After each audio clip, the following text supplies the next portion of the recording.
बंधुओं, बहुत बहुत स्वागत है आपका।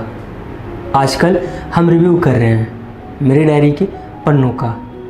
अब तक हमने 12 एपिसोड का रिव्यू कर दिया है। अब उसके आगे 13, 14, 15 और 16। मेरी डायरी के 13वें पन्ने पर मैंने लिखा था धोखा। तो आइए इसमें मैंने क्या बताया था बताता हूँ। धोखा। मेरी डायरी के 13वें पन्ने पर मैंने लिखा था धोखा। इसमें मैंने ये बताया था कि किस तरह मैं हर दिन सुबह में एक विषय से मिल लेता हूँ जिस विषय को मेरी डायरी के पन्नों पर लिखना होता है। और उस दिन शाम हो गया था और मुझे कोई एक विषय नहीं मिल पाया था। तो मुझे लगा कि मैंने अपनी डायरी को जो वादा दिया था कि मैं हर रोज़ एक विषय लिखूँगा, मैंने नहीं लिख पा रहा हूँ। तो मैं अपनी डायरी के पन्नों को धोखा दे रहा हूँ। तो बस मैंने उस दिन ये निश्चय किया कि अब लिखना बंद। और उसके बाद मैं अपने घर के पास वाले नहर के पास गया, जहाँ पर शाम में अधिक भीड़ होती है और दिन में एक तिनका भी वहाँ नहीं दिखाई देता। ये शाम में गया वहाँ पे नहर के पास, तो वहाँ पर कोई नहीं था, जबकि शाम हो गई थी। पता नहीं क्यों वहाँ उसमें मैंने ये लिखा था कि कभी कभी वक्त जैसा भी हो आपको अपना लेना चाहिए। जब मैं वहाँ पहुँचा कोई था नहीं, मैं अकेला। मैं नहर के किनारे चलना शुरू कर दिया। तो नहर में पानी भी शायद 1-2 दिन पहले ही आया था, क्योंकि 2 दिन पहले तक तो नहर सूखा था। तो पानी में पैर डाल करके मैं बैठा। फिर मुझे दिखा सूरज जो डूब रहा था, और उसके बाद दिखा एक पेड़ जिस पर पत्तियाँ कम थी और उस पर एक चिड़िया बैठी थी, जैसा मुझे लग रहा था। जब मैं पास गया तो पता चला वहाँ पे चिड़िया कोई नहीं, बस एक टूटी हुई टहनी थी जो हवा के झोंकों से हिल रही थी। और दूर से ऐसा लगता कि कोई चिड़िया बैठ करके कुछ खा रही हो। तो उसके बाद मैं सीधे वहाँ से मुड़ा, ये सोचकर कि आज का विषय मेरा यही है और मेरी डायरी के पन्नों को भी अच्छा लगता है मैं जब उन पर लिखता हूँ। तो बस इसमें यही बताया था मैंने। एक बार ज़रूर सुनो इस कार्यक्रम को, बहुत अच्छा लगेगा आपको, है ना। और कमेंट के तौर पे मुझे याद तो नहीं कोई स्पेशल कुछ कहा तो था नहीं। हालांकि मेरे डायरी के पन्नों का कुछ ऐसा भी एपिसोड है जिस पर किसी ने कोई जिक्र नहीं करा था। कमेंट आज भी शून्य ही है अब तक, जब आज मैं जो वीडियो शूट कर रहा हूँ तब। अब मेरी डायरी के 14वें पन्ने पर मैंने लिखा था, एपिसोड का नाम ही रखा था मैंने मेरी डायरी। तो उसमें क्या कहा था, मेरी डायरी के 14वें पन्ने पर मैंने लिखा था। इसमें मैंने ये बताया था कि किस तरह मैं लिखता हूँ मेरी डायरी के पन्नों पर। रात में लिखता हूँ और सुबह सुबह रात में लिखता हूँ, लिख करके अपने तकिए के नीचे रख लेता हूँ। और फिर अगली सुबह उठने के साथ पहले जो लिखा होता है वो पढ़ता हूँ और उसके बाद ही अपनी कोई क्रियाकलाप करता हूँ। उस दिन हुआ यूँ कि पड़ोस में लड़ाई हो रही थी और मैं उठा और बाहर चला गया। मैं पढ़ा नहीं दिन भर, तो मेरी डायरी तकिए के नीचे ही थी। अब मैंने सोचा उस दिन कि कुछ काम वगैरह था नहीं, मैंने सोचा आज दोपहर में ही लिख लेता हूँ, जबकि मैं लिखता रात में हूँ। जब दोपहर में लिखने गया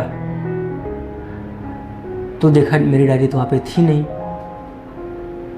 तो कैसे, फिर मुझे लगा कि घर पे कबाड़ी वाला आया था, तो मुझे लगा मम्मी ने कबाड़ी वाले को ही दे दिया था मेरी डायरी। या फिर वो जब मैं वहाँ गया कबाड़ी वाले के पास, पूरा रद्दी मैंने ढूंढ लिया पर नहीं मिला। फिर उसके बाद मैंने वो जो एक भीख मांगने के लिए जो आया था उसके पास गया, उन लोगों के पास भी नहीं मिला। तो मुझे लगा मेरी डायरी का साथ अब तक इतना ही था। पर जैसे ही घर आया तो मैंने देखा कि दीदी जी वो मेरी डायरी के पन्नों को पढ़ करके मम्मी और दादी को सुना रही है। और तब बताया कि ये डायरी तुम्हारे तकिए के नीचे क्या कर रही थी, क्योंकि हर रोज़ तो तुम ऊपर रखते थे। तब मुझे याद आया कि मैंने आज तो पढ़ा नहीं था और बेवजह तो कहते हैं ना, बगल में छोरा और शहर में ढिंढोरा वाला हाल था मेरा। मैंने पूरा जगह सब जगह बाहर ढूंढ लिया और पता चला मेरी डायरी मेरे तक की किसी राह नहीं थी।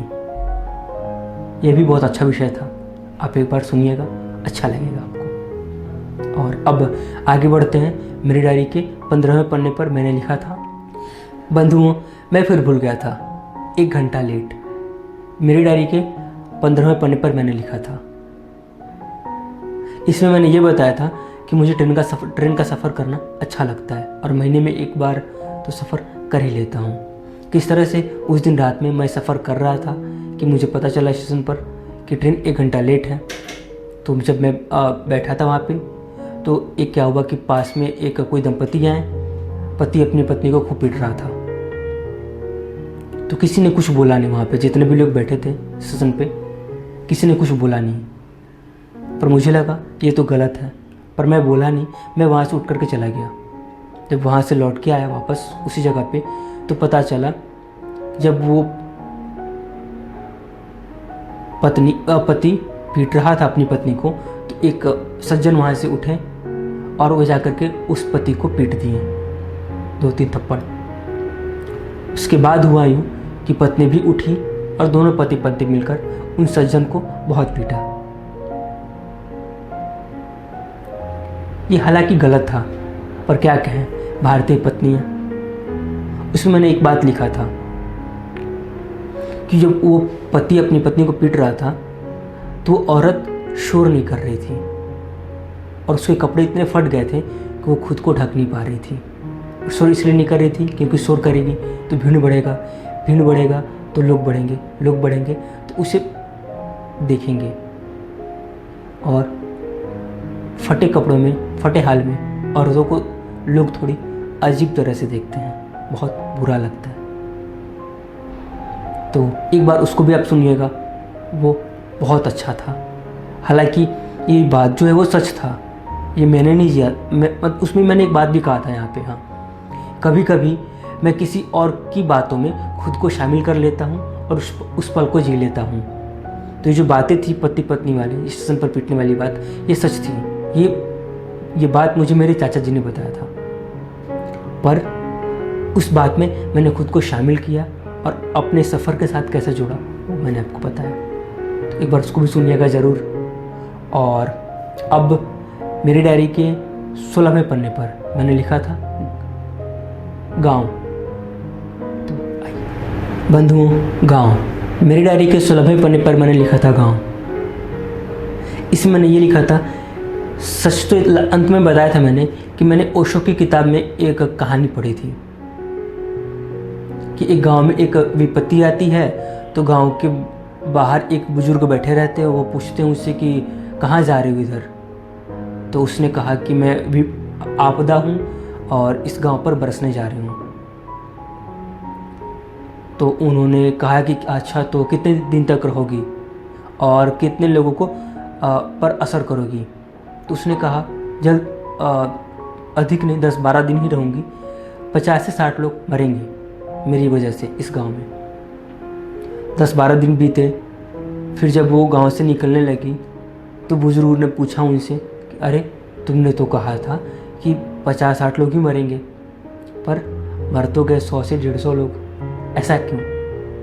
तो उसने कहा कि मैंने तो बस 50-60 लोगों को ही मारा है और उन पर ही असर करा था, बाकी तो डर के मारे मर गए।